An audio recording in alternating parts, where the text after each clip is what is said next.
Aujourd'hui, en France, on trouve des PCB un peu partout dans la nature. Et pas seulement dans les fleuves ou dans les mers. Des centaines et des centaines de lieux de pollution, officiellement recensés par le ministère de l'Environnement. Ces pollutions concernent toute la chaîne alimentaire et ne sont pas près de s'arrêter. Car les stations d'épuration, par exemple, continuent de déverser en toute légalité des PCB, en épandant leur boue dans les champs, sur les surfaces agricoles.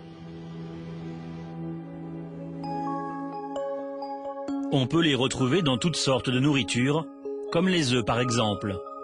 Dans sa ferme de Normandie, un éleveur l'a découvert, mais un peu tard. Il y a 10 mois encore, des poules gambadaient dans ses prés. Elles ont été tuées, à la demande des autorités sanitaires. Elles étaient contaminées au PCB. Rien que l'an passé, Jean-Louis Letellier a vendu plus d'1 million d'œufs dans la région normande, des œufs 20 fois au-dessus de la norme. C'était réparti dans tout le terrain, là, sur les 3 hectares. D'accord. Parce que tout ça, c'était les zones où vos poules... Oui, tout ça, c'est les enclos aux volailles, quoi. En fait, on mettait jamais rien sur ces enclos-là depuis une vingtaine d'années. Aucun produit, hein, parce qu'il n'y avait pas lieu, vu qu'il y avait trop d'herbe déjà, comme c'est très grand. Donc on broyait l'herbe au moins une fois dans l'année. On aurait presque pu demander un label bio, en fait. C'est ça, oui. On aurait pu demander un label bio sans savoir qu'on était contaminé en PCB, quoi. Ce jour-là, l'éleveur a racheté des poussins. Mais désormais, les futures poules de la ferme n'auront plus le droit de se promener en plein air.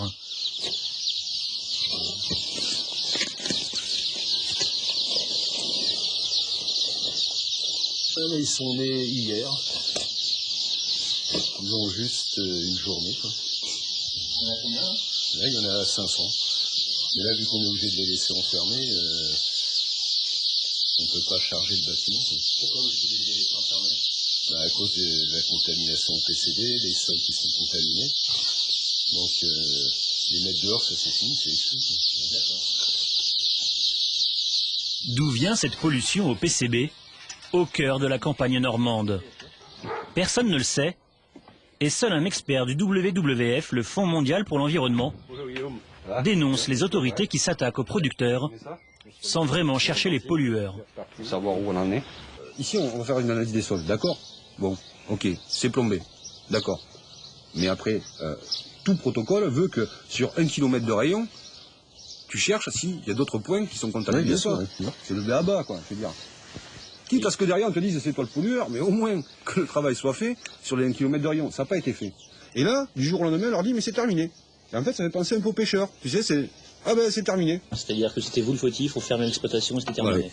Ben, les sols industriels, d'après les premières analyses qui ont été faites sur les sols, les miens et ceux des industries classées, mes sols sont plus contaminés que des sites industriels. Ainsi va la vie des PCB que l'on ne peut éradiquer. œufs, poulets, lait de vache, les pyralènes contaminent régulièrement des élevages français et certains aliments que nous sommes censés manger. Peut-on au moins se rabattre sans risque sur les fruits et légumes dont on nous répète sans cesse qu'il faut en manger 5 par jour pour être en bonne santé? En ce moment, le fruit de saison préféré des Français, c'est la fraise. Et comme la majorité des fruits et légumes que nous consommons, elle vient de l'étranger. 2/3 des fraises mangées par les Français viennent d'Espagne, d'Andalousie, dans la région de Huelva. Sous ces serres, les cultures n'ont rien d'artisanal.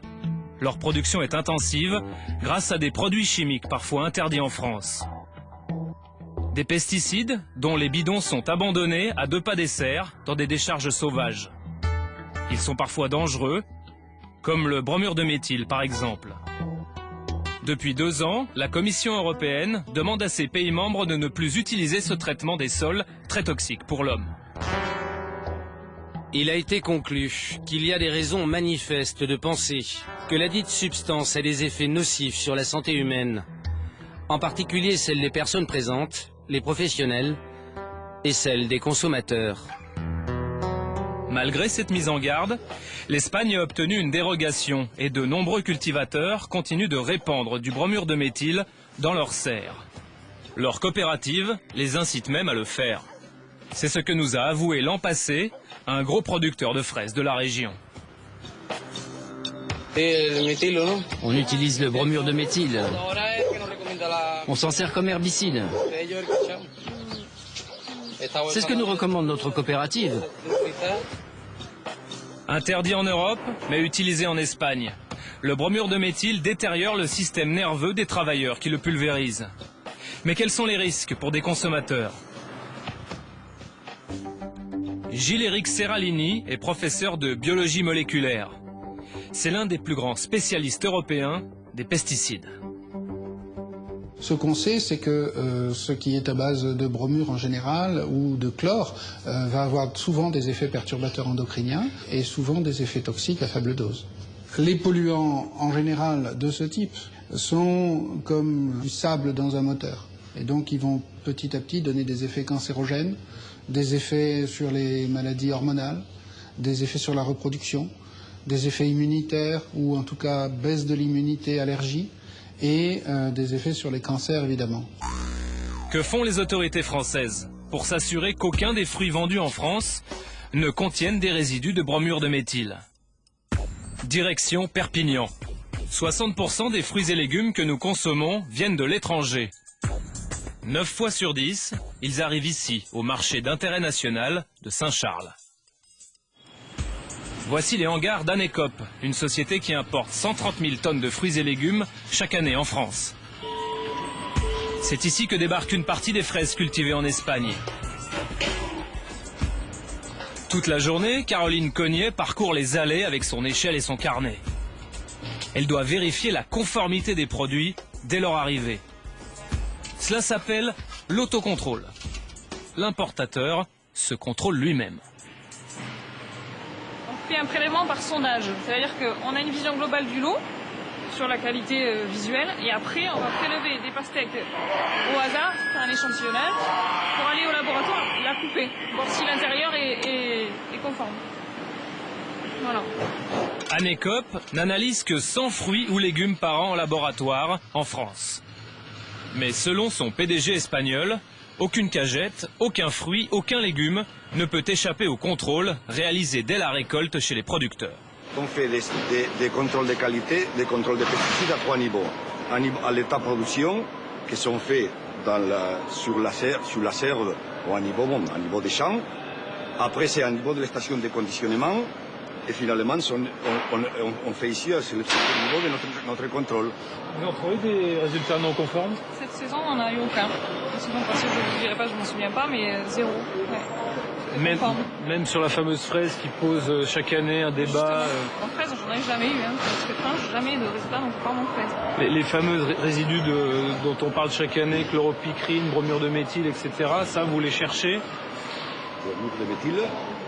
Bon, le bromure de méthyle, c'est un produit pour désolariser, non? C'est interdit, on ne l'utilise pas. Pas de bromure de méthyle utilisée en Espagne. Visiblement, le PDG d'Anecop ne semble pas connaître les pratiques de certains producteurs de son pays. À Perpignan, l'ultime rempart pour protéger les consommateurs français, ce sont les services de la répression des fraudes. Ici, à Saint-Charles, 400 000 camions déchargent leurs marchandises chaque année, soit 156 camions en moyenne toutes les heures, contrôlés par 2 inspecteurs seulement. Exemple avec ce chargement de haricots verts qui arrive du Maroc. Là, donc, on va procéder au déchargement. C'est un camion, il y a des tomates et des haricots. Ça. Donc, on va procéder à un échantillonnage pour voir la conformité de la marchandise. En principe, on décharge 5 à 6 palettes. On regarde sur ces palettes la présentation de la marchandise. S'il n'y a rien d'anormal, on établit que tout le chargement est conforme. Si on a un doute sur la qualité, à ce moment-là, on prolonge le contrôle et on fait décharger une plus grande partie de palettes. Les contrôleurs de l'État doivent surtout s'assurer que les fruits et légumes ne contiennent pas de produits dangereux, surtout les pesticides. Ce n'est pas facile à l'œil nu. Par contre, pour la taille des tomates, par exemple, ils sont très vigilants et leur technique est imparable. Voilà, normalement, vous voyez, vous devez avoir le calibre qui soit identifié. Et là, si on tourne de ce côté ou si on tourne de ce côté, Il n'y a aucune marque concernant le calibre. Les tomates qui arrivent d'où là? Maroc. Dans tous les cas, du Maroc, là. Oui, ça c'est pas bon. Ça c'est bon. Ça c'est pas bon. La tolérance émise par le règlement est de 10%. Donc on prend un nombre de fruits ou de légumes et on vérifie que ces 10% ne soient pas dépassés. Dans la mesure où le 10% est dépassé, on demande à ce moment-là le retriage et le recalibrage au calibre réel. Mis à part les problèmes de calibre, les fraudes recherchent à peine 2% des fruits et légumes importés, toutes traces de produits chimiques confondus. Le service minimum imposé par la réglementation. Et selon eux, le bromure de méthyle pour la culture des fraises espagnoles serait un fantasme. C'est une polémique qui ressort à chaque campagne de production des fraises, qui sont relayées par différents sites internet et par différentes associations. Bon, là-dessus, des recherches ont été effectuées et n'ont pas permis de mettre en évidence aussi de telles affirmations. Lorsqu'on a reçu, nous, il y a 2 ans, je crois, ce message un petit peu affolé, attention sur les fraises, etc. Donc on a informé le laboratoire, on a fait même des prélèvements de ça et on n'a jamais rien obtenu. À Perpignan, depuis 2 ans, ni les importateurs, ni le service des fraudes n'ont jamais détecté de traces de bromure de méthyle, ce pesticide interdit en Europe.